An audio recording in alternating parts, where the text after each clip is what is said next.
नमस्कार, NockingNews.com में आपका स्वागत है। मैं हूं गिरिजेश वशिष्ठ। आज मोदी जी ने ऑपरेशन सिंदूर जारी रहेगा का मतलब बदल दिया। जिस दिन उन्होंने 8 बजे आके ऐलान किया था और कहा था कि ऑपरेशन सिंदूर जारी रहेगा, उसका मतलब था कि ऑपरेशन सिंदूर अभी ख़त्म नहीं हुआ है। अब आज मोदी जी ने धीरे से उस सीज़ फायर को एक परमानेंट सीज़ फायर के तौर पे घोषित कर दिया। मोदी जी ने ये कहा कि सीज़ फायर जो ऑपरेशन सिंदूर है वो जारी रहेगा, लेकिन अब सेना वाला ऑपरेशन सिंदूर नहीं होगा, जनता वाला होगा। अब जनता वाले ऑपरेशन सिंदूर में भी जब वो अपना भाषण देते हैं तो चीन को बचा जाते हैं। एक बार आप भाषण का हिस्सा सुनिए मोदी जी के। बावजूद इसके कि बहुत सारे लोग कॉपीराइट स्ट्राइक दे रहे हैं, लाखों रुपए की वसूली कर रहे हैं, मैं हिम्मत करके मोदी जी के ट्विटर अकाउंट से निकाल के ये भाषण आपको सुनवा रहा हूं। ये सिंदूर या मिजाज,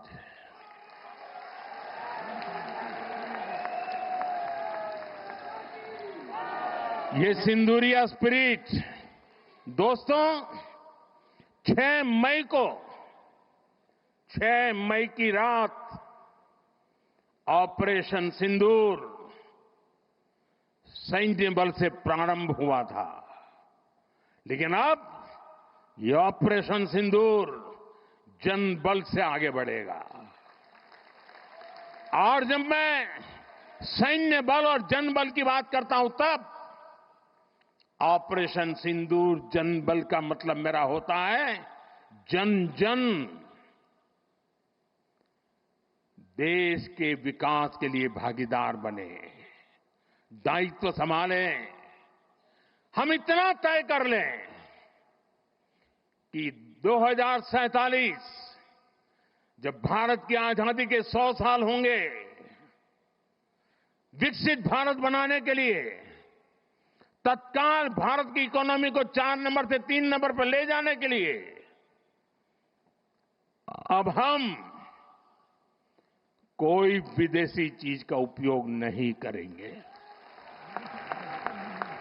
हम गांव-गांव व्यापारियों को शपथ दिलवाएं, व्यापारियों का कितना ही मुनाफा क्यों ना हो, आप विदेशी माल नहीं बेचोगे। लेकिन दुर्भाग्य देखिए, गणेश जी भी विदेश से आ जाते हैं। छोटी आंख वाले गणेश जी आएंगे, गणेश जी की आंख भी नहीं खुल रही है। होली रंग छिड़कना है, बोले विदेशी। हमें पता था, आप भी अपने घर जाकर के सूची बनाना। सचमुच में ऑपरेशन सिंदूर के लिए एक नागरिक के नाते मुझे एक काम करना है। आप घर में जाकर सूची बनाइए कि आपके घर में 24 घंटे में सुबह से दूसरे दिन सुबह तक कितनी विदेशी चीजों का उपयोग होता है, आपको पता ही नहीं। तो मोदी जी ने कहा कि हम विदेशी चीज़ों का बहिष्कार करें। एक बार भी उस चीन का नाम नहीं लिया जिसने पाकिस्तान को बेहद खतरनाक एयरक्राफ्ट दिए, जिसने पाकिस्तान को ड्रोन दिए, मिसाइलें दी।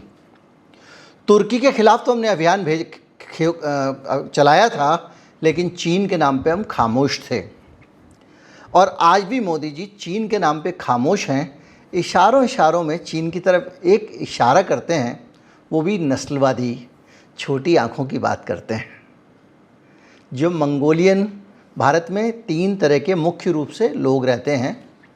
एक ऐसे होते हैं जिनके लुक्स मंगोलियन हैं, दूसरे हैं द्रविडियन हैं जिनके, और तीसरे वो हैं जो उनके आर्यन हैं या जो ईरान टाइप के हैं।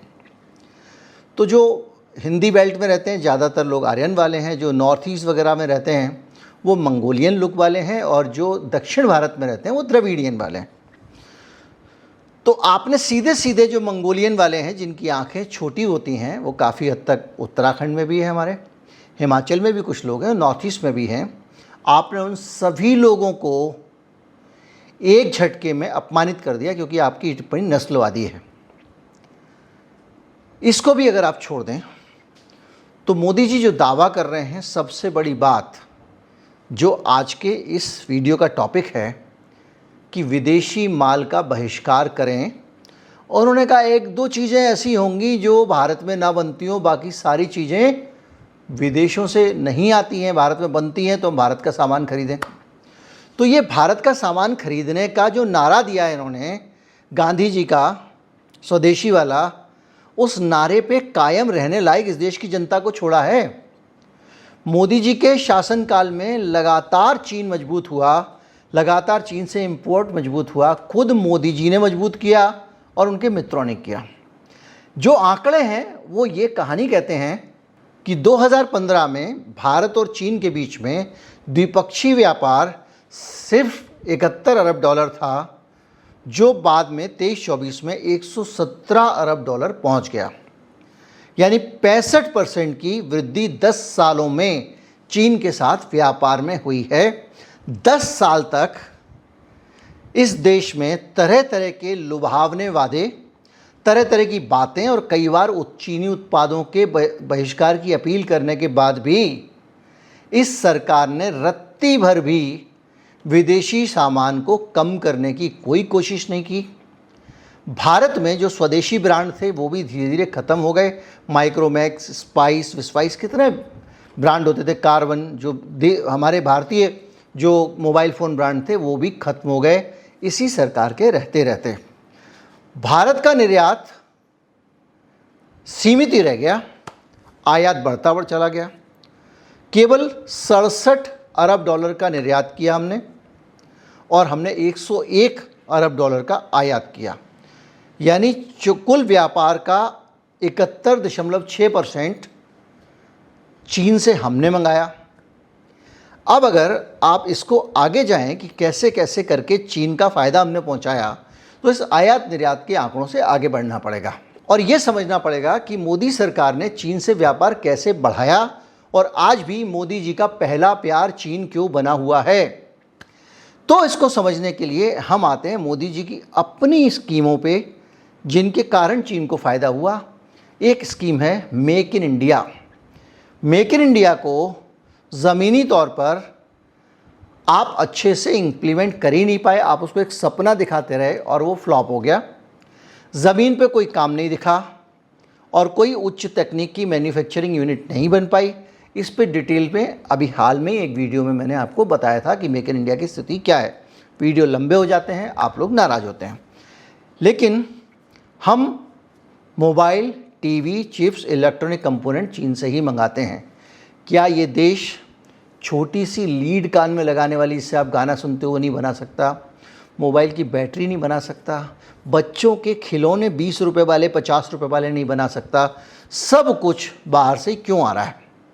इसके अलावा 10 सालों में चीन से लगातार व्यापार बढ़ता रहा। इस देश की सरकार ने एशियान, लैटिन, यूरोप जैसे देशों को एक्सप्लोर नहीं किया, जबकि पूरी दुनिया चीन के विकल्प खोज रही है।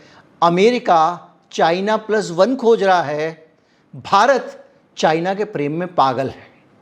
मैं वीडियो बना के कई बार बता चुका हूँ कि जिस विचारधारा की आज सरकार है, उस विचारधारा की वामपंथियों को गाली देते हुए ही दिनचर्या बीतती है, लेकिन चीन के साथ उनके रिश्ते कितने गहरे हैं, कैसे सांस्कृतिक आदान प्रदान होता है, पिछले दिनों मैंने एक वीडियो आपसे साझा किया था। और ये जो प्रतिबंध आप लगाते हो वो दिखावटी होते हैं। कुछ ऐप आपने बैन कर दिए और एफडीआई की समीक्षा की गई, नतीजा क्या हुआ? कुछ नहीं। जो 22-23 में 70 अरब डॉलर का व्यापार था वो 100 अरब डॉलर पार कर गया। अब इससे सीधे सीधे अगर देखें तो हमारे देश की सरकार खुद चाइना से व्यापार सबसे ज़्यादा करना चाहती है। आप जनता को तो कह रहे हो बहिष्कार करो, उस बहिष्कार करने से क्या होगा? मेरे पड़ोस का दुकानदार है, उसकी दुकान पे 50 चीज़ें, जिसमें से 45 चीज़ें चीन से आई हुई हैं।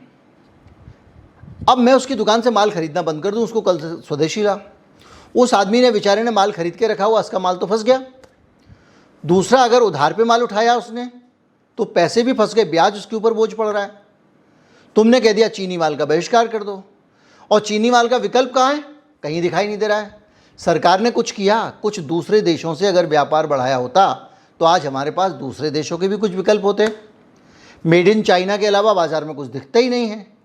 इसलिए नहीं दिखता है क्योंकि आपका झूला जो है, सावन अम्बुआ की डाल पे झूला पड़ा था जो गुजरात में ले जाके, उसमें वही हाल था। भारत में ग्रीन एनर्जी आएगी, हम जो है वो पेट्रोल ख़त्म कर देंगे, हम ईवी लेके आएंगे, तमाम सारे सपने हमको दिखाए जाते हैं। ये कहा जाता है कि हम जो है वो सीधे सोलर एनर्जी के सोलर फार्म लगाएंगे, ये लगाएंगे, वो लगाएंगे। ये तुम ही कह रहे हो भैया, हम नहीं बोल रहे हैं। लेकिन ये क्या हो रहा है? ये सिर्फ चीन का प्रमोशन हो रहा है। भारत में सोलर का प्रमोशन का मतलब ही चीन का प्रमोशन है। 80% सोलर सेल चीन से आते हैं। अडानी पूरे राजस्थान में जो वहाँ की लोकल खेजड़ी और वो सब वनस्पतियाँ हैं, उनको उजाड़ के सोलर सेल लगा रहा है, और वो सोलर सेल चीन से आ रहे हैं। आप जो बिजली इस्तेमाल करते हैं, thermal power station, majority thermal power station जो अडानी ने पिछले 5-7 साल में लगाए हैं, वो चीन के सहयोग से लगाए हैं। चीन ने पैसा फंड किया उसमें, चीन की टेक्नोलॉजी है, चीन की मशीनरी है, और उससे बिजली बन रही है, कोयला भारत का है। और हम कहते हैं कि चीन पे रोक लगा दो। पहले भाई अडानी को रोक लो, अडानी को बोल के देखो ना कि भाई तुम चीन से व्यापार नहीं करो। तुम मुझसे बोल रहे हो 20 रुपए का सामान नहीं खरीदूं, अब मैं एक झालर जो है मुझे दिवाली पे खरीदनी है, उसके लिए 50 दुकान आंडू, और वो भी आखिर में मुझे झूठ बोल के चीनी ही मिलेगी, क्योंकि भारत में आपने दूसरी चीज़ों को आने नहीं दिया और भारत के अपने व्यापारियों को आपने कुचल दिया। नोटबंदी से अगर सबसे ज़्यादा किसी को नुकसान हुआ तो हमारी इंडियन मैन्युफैक्चरिंग को हुआ। जो एमएसएमई थे वो सारे के सारे बंद हो गए, क्योंकि वो कैश से ही चला करते थे। वीडियोकॉन कंपनी के दिवालिया होने के पीछे सबसे बड़ा कारण था नोटबंदी, क्योंकि वो जो सीआरटी पिक्चर ट्यूब बनाते थे पुराने ज़माने की मटका टाइप की, नोटबंदी के कारण उसका बाज़ार एकदम ठप पड़ गया। और वीडियोकॉन रोटोमैक तो स्वदेशी पेन बनाती थी। नोटबंदी के कारण कैश फ्लो रुक गया, कंपनी बंद हो गई, और दोनों ने बाद में करप्शन किया और किसी तरह से अपनी कंपनी को बचाने की कोशिश की, रिश्वत खिला के ये करके बैंकों से पैसा लिया, उसमें वो पकड़े गए। अब आप जर्मन कंपनी का पेन इस्तेमाल करते हो, बच्चे जो लिख रहे हैं जर्मन कंपनी से, आप कह रहे हो कि हम मेक इन इंडिया करेंगे। जो स्वदेशी थी वो आपके नोटबंदी से बंद हो गई।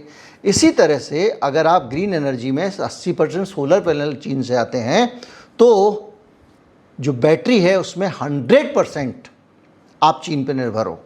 जितनी आपकी ईवी आ रही हैं, इसके अंदर चीन की ही बैटरी लगाई हुई है। इसके अलावा मोबाइल बाज़ार में भी 60% से ज़्यादा आप चीन पर निर्भर हो। बताओ आपके पास क्या विकल्प है? आप बोलो मैं चीनी मोबाइल नहीं खरीदना मुझे, तो क्या करोगे आप? अमेरिकी खरीद लोगे। अब आप सोचोगे मेक इन इंडिया सैमसंग खरीदूंगा भाई, तो आप खरीद लो, वो भी चीनी वाली यहाँ डब्बे में बंद हो रहा है। तो आप किसी विदेशी चीज़ को ख़त्म करने के लिए कुछ पॉलिसीज़ बनाओगे ना महाराज, या खड़े होकर आप कहोगे ऑपरेशन सिंदूर है ये, कल से चीनी माल मत खरीदना। आप अगर आगे जाके देखो तो भारत की रेलवे जो है वो चीन पे पूरी निर्भर है। चीनी सर्विलांस टेक्नोलॉजी हार्डवेयर का उपयोग किया जा रहा है, और इसके कारण भारत की डेटा सुरक्षा भी खतरे में है। सरकार ये जानती है, लेकिन आ रहा है।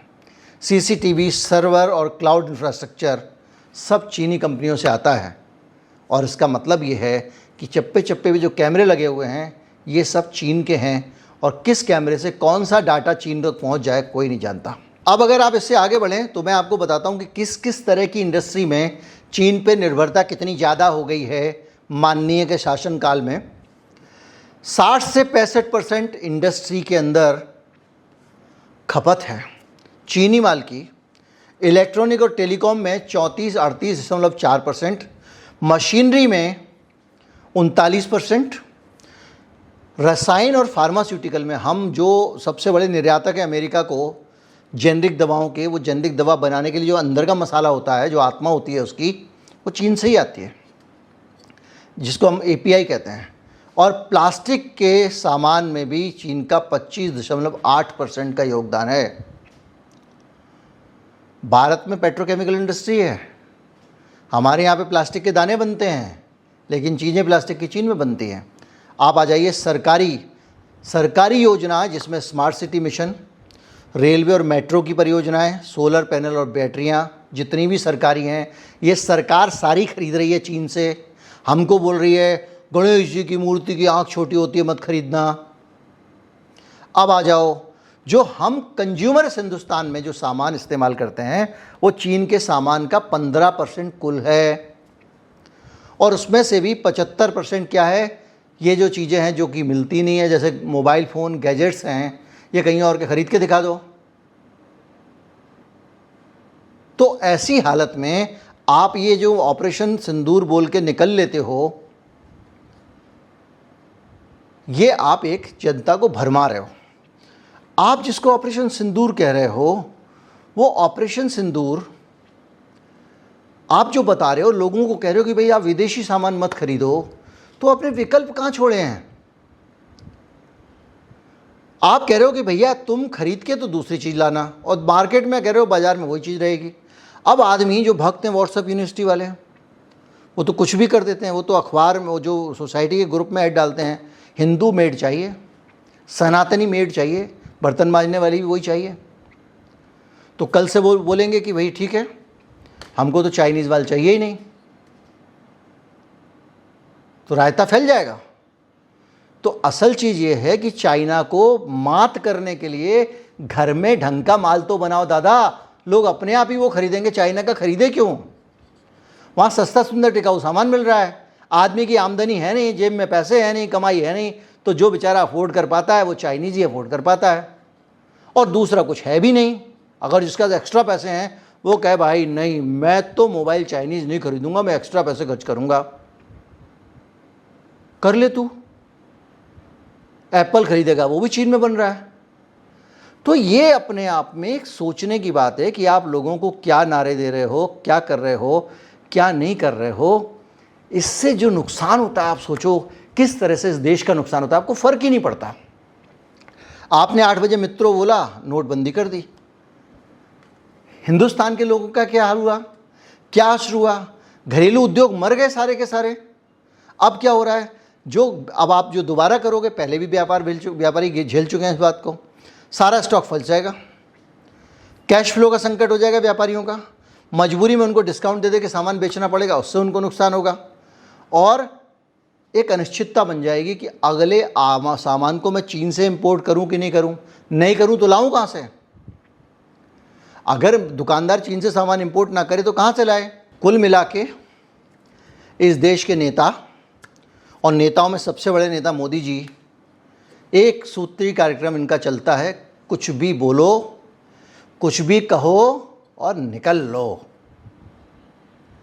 247 में हो जाएगा, ये हो जाएगा। मैंने बताया ना आपको अर्थव्यवस्था का क्या हाल है।